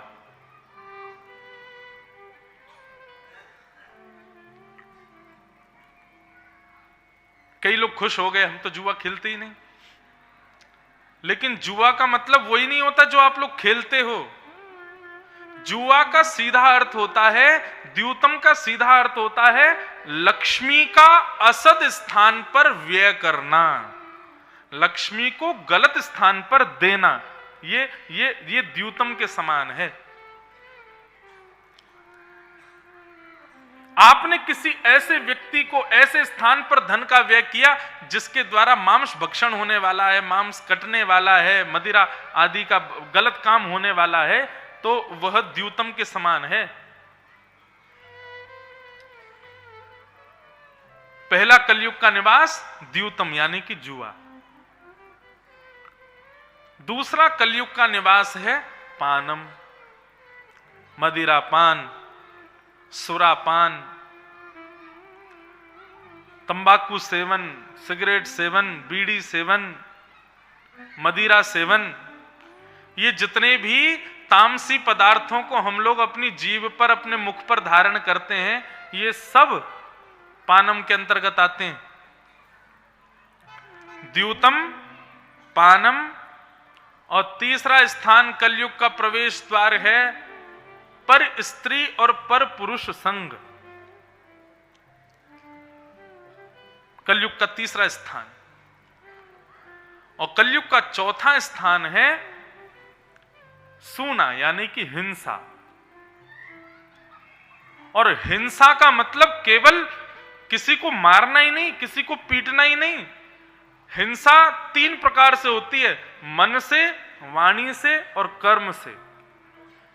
आप किसी को हाथ से नहीं मार रहे, मुख से गाली नहीं दे रहे, लेकिन मनी मन सोच रहे हो चल रहे आगे जाके तू ऐसा गिरे तेरे पांव टूट जाए, यह भी एक हिंसा है, मानसिक हिंसा, यह भी पाप है। तो कलयुग के 5 स्थान कौन कौन से? पहला है द्यूतम, दूसरा है पानम, तीसरा है स्त्री है, चौथा है सूना और 5वां स्थान कलयुग को पुनश्च याचमानाय जात रूप मदात प्रभो। पुनः याचना करने पर कलयुग को 5वें स्थान के रूप में अनीति का धन, अनीति का धन मतलब बिना मेहनत के, बिना श्रम के, बिना परिश्रम के द्वारा कमाए गए धन में कलयुग का निवास है। ये 5 स्थान हैं कलयुग के। इसलिए भैया इन 5 स्थानों से बचना, आगे से जुआ कभी नहीं खेलना है, भक्ष भक्ष और मदिरा, तंबाकू, सिगरेट इन सब का सेवन कभी नहीं करना है। तीसरा, पर स्त्री पर पुरुष संग नहीं करना है। चौथा, हिंसा नहीं करनी है। और 5वां, अनीति का पानी भी नहीं पीना है। उससे बढ़िया तो मेहनत की रूखी रोटी खा लेना, लेकिन बिना मेहनत के कमाया गया धन कभी पचा नहीं पाएंगे हम। इस प्रकार से 5 स्थान कलयुग को प्रदान किए गए। और राजा परीक्षित स्वयं भटक गए। 5 स्थान देने के बाद जब लौट करके अपने राज्य भवन में आए तो जरासंध का मुकुट अपने सिर पर धारण किया। अनीति का धन जैसे ही धारण किया, राजा परीक्षित की मति घूमने लगी और राजा परीक्षित आखेट को वन में गए शिकार करने के लिए। जिन राजा के यहां पे हिंसा करना पाप था, वो राजा स्वयं आखेट को वन में जा रहे हैं। जिन क्रियाओं पर, जिन बातों पर, जिन पद्धतियों पर हमारे घर में बैन लगा है कि ये काम कभी नहीं होने चाहिए, यदि वो काम घर में शुरू हो जाए तो समझना कलयुग आ गया है। हमारे घर में कभी प्याज लहसुन नहीं बनती, हमारे घर में कभी मदिरा पान नहीं होता, हमारे घर में कभी जुआ नहीं खेलते, हमारे घर में ये काम नहीं होते। लेकिन यदि किसी कारण से कोई एक काम भी हो जाए, समझना ये कलयुग का प्रभाव शुरू हो गया है। वन में गए, शमीक ऋषि के गले में मरा हुआ सर्प डाल दिया। क्यों? शमीक ऋषि समाधि में बैठे थे। समाधि में बैठे ऋषि को देखकर के राजा परीक्षित ने कहा, हे महाराज जी, मैं राजा परीक्षित हूं, बहुत प्यासा हूं, मुझे पानी पिलाइए। लेकिन शमीक ऋषि ऐसी समाधि में बैठे थे कि सुन नहीं पाए। राजा परीक्षित को लगा, ढोंगी बाबा यहां समाधि लगा करके बैठा है, एक छत्र सम्राट तुम्हारे यहां पर पानी मांग रहा है, तुम देने में कतरा रहे हो। तभी एक मरा हुआ सर्प अपने बाण से उठा करके और शमीक ऋषि के गले में डाल दिया। यह दृश्य कुछ बालकों ने देख लिया और यह दृश्य देख करके नदी में स्नान कर रहे शमीक ऋषि के पुत्र श्रृंगी को बता दिया। श्रृंगी को जैसे ही पता चला, मेरे पिता के गले में मरा हुआ सर्प डाल दिया परीक्षित ने। इति लंघित मर्यादम तक्षकः सप्तमे हनि, तुरंत जल लेकर के श्राप दे दिया। राजा परीक्षित को आज के ठीक 7वें दिन तक्षक सर्प डस देगा और उनकी मृत्यु हो जाएगी। श्राप दे दिया।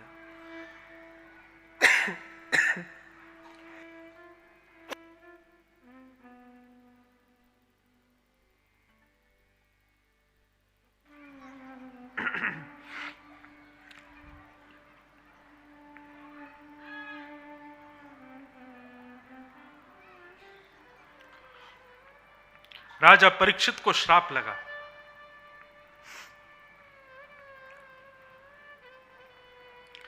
राजा परीक्षित लौट करके आए हैं, जैसे ही अपना मुकुट उतारा,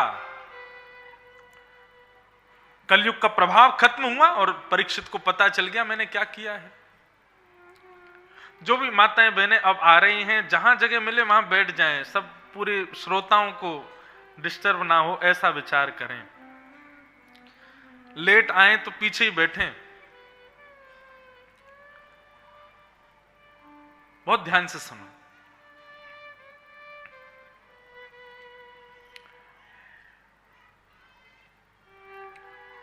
राजा परीक्षित को बोध हुआ कि मैंने गलत किया है। बंधुओं, एक बात बताऊं, अपने अपराध का बोध होना और बोध होने के बाद में अपने अपराध को स्वीकार करना,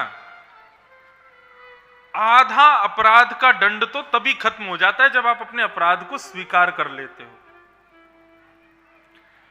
अपराध का दंड बढ़ने कब लगता है? जब अपराध करने के बाद भी आप अपने अपराध को स्वीकार नहीं करते। मैं कौन से दंड की बात कर रहा हूं? पुलिस के दंड की या कोई पारिवारिक दंड की नहीं, कर्म के दंड की बात कर रहे हैं हम। कर्म जो दंड देता है ना, वो किस भाव पर देता है कि सामने वाले व्यक्ति ने अपराध किया, अपराध बोध तो हुआ लेकिन उसने अपना अपराध स्वीकार नहीं किया अभी तक। व्यक्ति जब अपना अपराध स्वीकार कर लेता है ना, आधा दंड तो तभी खत्म हो जाता है। और वो दंड बढ़ने कब लगता है? जब आपको पता चल गया कि आपने अपराध किया और उसके बाद स्वीकार भी नहीं किया। परीक्षित ने जैसे ही मुकुट उतारा, तुरंत उनको अपने अपराध का बोध हो गया। अरे राम राम, मैंने क्या कर दिया? एक संत के गले में मरा हुआ सर्प डाल दिया। राजा परीक्षित अपनी पत्नी से कहने लगे, देवी आज मैंने बहुत बड़ा अपराध किया, महात्माओं के गले में माला पहनानी चाहिए, चरणों में प्रणाम करना चाहिए, लेकिन मेरी कैसी कुबुद्धि, एक महात्मा के गले में मरा हुआ सर्प डाल के चला आया मैं, मेरी बुद्धि भ्रष्ट हो गई। रुदन करने लगे, आत्मग्लानि करने लगे, मन में विचार करने लगे, मेरा राज्यपाट जल करके नष्ट हो जाए, मेरी भुजाएं कट करके अलग हो जाएं, मैं जीवित क्यों हूं, मैं मर जाऊं अभी, इतना बड़ा अपराध मैंने किया है। तभी शमीक ऋषि के एक शिष्य आए और आकर के राजा परीक्षित को बताया, बोले राजन, आपने आज शमीक ऋषि के गले में मरा हुआ सर्प डाला, जिसकी वजह से शमीक ऋषि के पुत्र श्रृंगी ने आपको 7 दिन में मरने का श्राप दिया है। आप अपनी मुक्ति का उपाय खोज लीजिए। राजा परीक्षित दुखी नहीं हुए। ऐसी खिसक खिसक के आगे आ जाओ, मैया इतना उठ के आगे बढ़ के नहीं आओ, ऐसे ही आ जाओ बस। वैसे ही हम इतने पीछे चल रहे हैं कथा में और बीच में व्यवधान आता है और छूट जाएगी कथा। आज तो हमें लग रहा 12 बजे ही नंदोत्सव होगा रात में। जिस हिसाब से हमारी कथा चल रही है धीरे धीरे, लेकिन आनंद आना चाहिए, बस एक एक भाव समझ में आना चाहिए। अब रात में 12 बजे करेंगे, क्या बुराई है? माताएं बहनें कह रही हमें घर जाना है, दाल भात बनाना है? प्रेम से सुनो, जल्दी कर देंगे। नंदोत्सव का क्या है? अभी हमारे बस में आ जाए, हनुमान जी महाराज हमारी कथा के मुख्य यजमान हैं, उनसे कहेंगे वाणी पे आके बैठ जाओ, जैसे लंका कूद के गए थे ऐसे हम भी गोकुल पहुंच जाएंगे।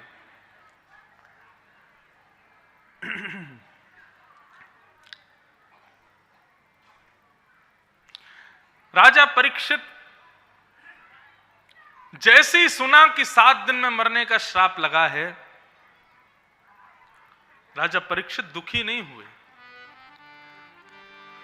राजा परीक्षित नृत्य करने लगे और अपनी पत्नी से कहने लगे, देवी इस संसार का सबसे बड़ा सौभाग्यशाली व्यक्ति हूं मैं।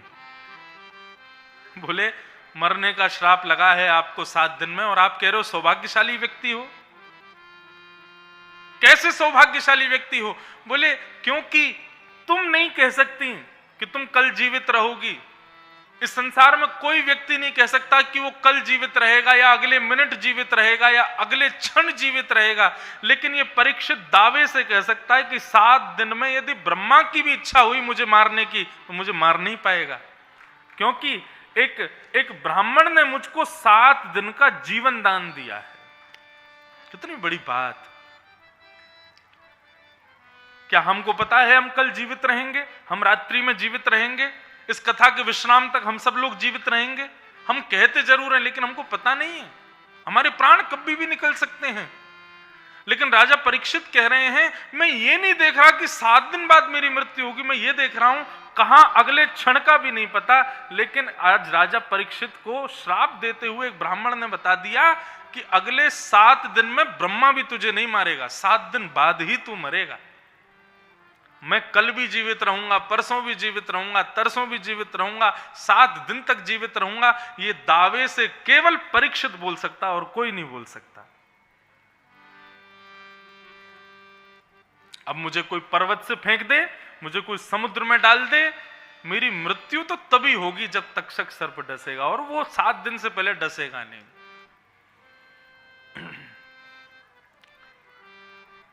बड़े लोगों के क्रोध में आशीर्वाद छिपा होता है। इसलिए हमारे शास्त्र आज्ञा करते हैं, जितने बच्चे बैठे हैं ध्यान से सुनना, क्रोधापि देवेन वरेण तुल्यम। बड़े लोगों का क्रोध, बड़े लोगों की डांट, बड़े लोगों की पिटाई वरदान के समान होती है। जिस बालक ने कभी बड़े लोगों से गाली नहीं खाई, कभी माता पिता से पिटाई नहीं खाई, ऐसा बालक कभी पूजेगा नहीं। और जिस बालक को बात बात पर डांट पड़ी है, माता पिता की खूब लताड़ना भी हुई है, ऐसा बालक एक दिन पूजेगा जरूर, एक दिन कोई ख्याति जरूर प्राप्त करेगा। इसलिए बच्चों को चाहिए घर में डांट फटकार खाते रहा करो, और माता पिता यदि नहीं डांटते तो जबरदस्ती ऐसा कुछ करो कि उनको डांटना पड़े तुमको। डांट खाए बिना काम नहीं चलेगा। कृष्ण जगदीश्वर हैं, कृष्ण जगन्नाथ हैं, क्योंकि यशोदा मैया ने ऊखल में बांधा है कृष्ण को। छड़ी लेके भागी है कन्हैया के पीछे। क्रोधापि देवेन वरेण तुल्यम। बड़े लोगों का क्रोध वरदान के समान होता है।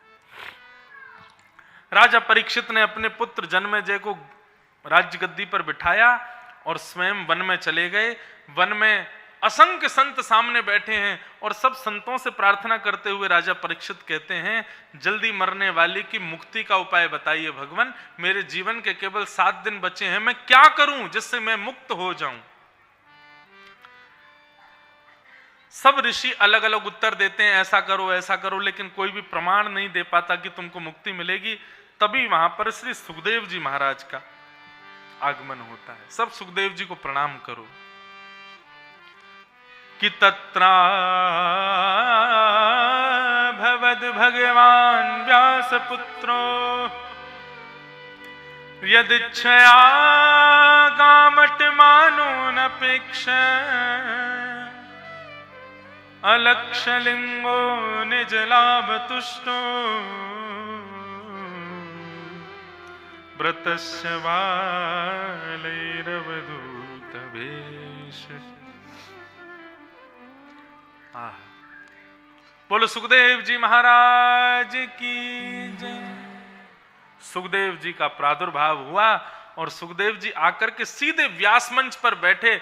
आते ही सुखदेव जी के परीक्षित ने चरण पकड़ लिए और पकड़ करके कहा कि ये शाम संस्मरणात् पुंसाम सद्यः शुद्ध्यन्ति वै गृहा किं पुनर्दर्शन स्पर्श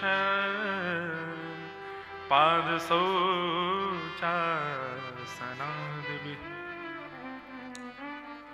जिन संतों का घर बैठ करके स्मरण करने मात्र से सारे ताप संताप सब दूर हो जाते हैं, मुक्त हो जाता है व्यक्ति। ऐसे संत के घर में स्मरण करने से पवित्र हो जाते हैं। वो संत यदि सन्मुख आके खड़े हो जाएं तो ये समझना वो संत नहीं, साक्षात हरि पधारे हैं, साक्षात ठाकुर जी पधारे हैं।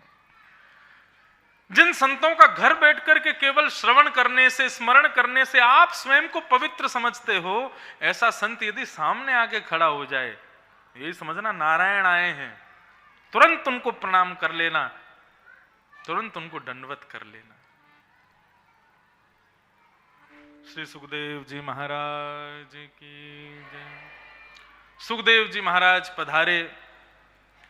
परीक्षित जी ने चरणों में प्रणाम किया। प्रणाम करते हुए प्रश्न किया, अतः पृच्छामि संसिद्धिम योगिनाम परमं गुरुम पुरुषस्येह यत् कार्यम म्रियमाणस्य सर्वथा। बंधुओं, संत कभी भी सन्मुख पधारे, बहुत ध्यान से सुनिए, आपकी जिज्ञासा बता देती है। आपके प्रणाम करने के बाद प्रथम शब्द निकला हुआ मुख से बता देता है कि आपका भाव कैसा है। 2 भाव रखो, या तो संत सन्मुख, विद्वानों के सन्मुख जाके जितना हो सके मौन रहो, संकोच में रहो, थोड़ा सकुचाओ। और यदि बोलो तो प्रियम ब्रूयात, भगवत ब्रूयात, कुछ भगवत चर्चा ही करो। सांसारिक चर्चाएं करके ना अपना और उनका समय व्यर्थ मत करो। परीक्षित जी महाराज पूछते हैं, जल्दी मरने वाले की मुक्ति का उपाय क्या है, भगवत प्राप्ति का उपाय क्या है? बहुत ध्यान से सुनिए, जितना शोर वोर बालक कर रहे हैं इनको थोड़ा शांत कर दीजिए।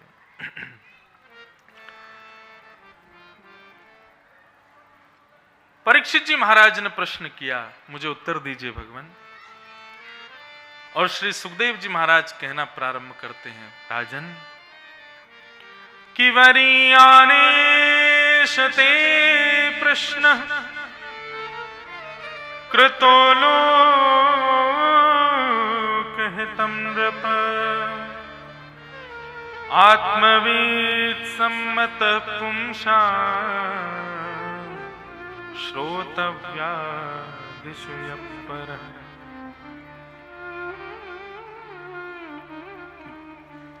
हे राजन, तुमने जो प्रश्न किया है जल्दी मरने वाले की मुक्ति का उपाय क्या है, ये प्रश्न यदि संसार के लिए तुमने किया है तो अच्छा है, लेकिन अपने लिए किया है तो ये अच्छा नहीं है। क्यों? बंधु, मुक्ति किसको कहते हैं? मुक्ति की डेफिनेशन यदि आप लोगों से पूछी जाए तो सब लोग एक ही उपाय बताओगे, एक ही उदाहरण दोगे। मरने के बाद में भगवान की प्राप्ति को ही मुक्ति कहते नहीं। मुक्ति का मतलब क्या है? मुक्ति का वास्तविक अर्थ ये होता है, अपने दूषित स्वभावों से, अपने दूषित व्यवहारों से, अपनी कुबुद्धि से, अपने दूषित किसी कर्तव्य से जीते जी इस संसार में ही मुक्त हो जाना ही मुक्ति है। जो व्यक्ति अपने स्वभाव से मुक्त नहीं हुआ, अपने दूषित स्वभाव से, अपनी दूषित बुद्धि से कभी मुक्त नहीं हुआ, अपने किसी व्यवहार, दूषित व्यवहार से मुक्त नहीं हुआ, अपनी किसी गलत आदत को जीते जी कभी सुधार नहीं पाया, वो व्यक्ति सदा बंधन में ही है मरने के बाद भी।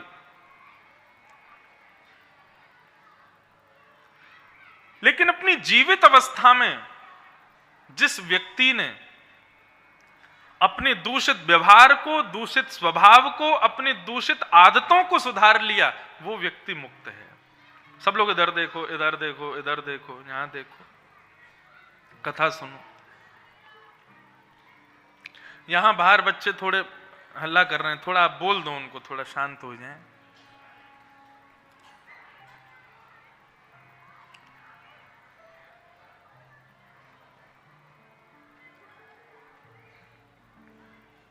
मुक्ति का मतलब क्या है? मन की तरंग मार लो, बस हो गया भजन, आदत बुरी सुधार लो, बस हो गया भजन। कोई तुम्हें बुरा कहे पर तुम सुनकर करो क्षमा, अपनी वाणी का स्वर संभाल लो, बस हो गया भजन। मुक्ति का मतलब कोई मृत्यु के बाद शरीर से मुक्त होने को मुक्ति नहीं कहते। मेरी दृष्टि में मुक्ति का मतलब है अपने दूषित स्वभाव, दूषित बुद्धि, दूषित आदतों से जीते जी मुक्त हो जाना, अपने आप को सुधार लेना ही मुक्ति है। वही मुक्ति।